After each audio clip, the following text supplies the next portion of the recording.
আগামীকাল সন্ধ্যার দিকে, মানে 4টের দিকে, সন্ধ্যা না বিকালের দিকে 4টের দিকে পিআরবি অফিসিয়ালি ওয়েবসাইটে বা ওদের অফিসিয়াল পেজে জানিয়ে দিয়েছে যে ডব্লিউবিপি এবং আরও যেসব রিক্রুটমেন্ট পেন্ডিং হয়ে আছে সমস্ত রিক্রুটমেন্টই 7% ধরে রেজাল্ট দেবে ওবিসি। তাই ভ্যাকান্সির পরিবর্তন করে আবার নতুন ভ্যাকান্সিও দিয়েছে, যেটা ওবিসি এতে যে ভ্যাকান্সিটা ছিল সেই ভ্যাকান্সিটা ইউআরএ অ্যাড করে দিয়েছে। আগামী 17 তারিখ আন্দোলন আছে, তো আন্দোলনেও তোমরা যাও।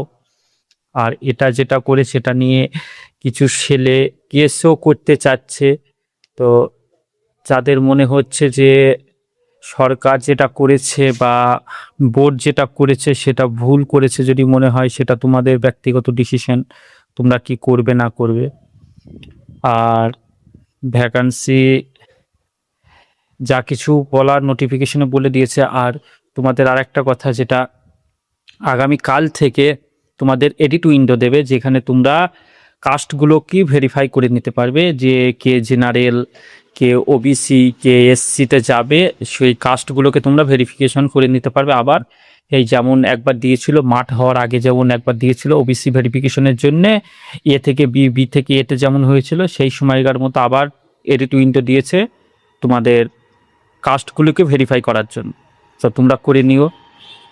আর কাট আপ তো এখন বলা যাচ্ছে না কেমন যাবে, অনেক ছেলেই তো ওবিসি থেকে বাদ গিয়েছে, তো সেক্ষেত্রে কাট আপ বাড়তেও পারে আবার কমতেও পারে, ঠিক নেই কাট আপ।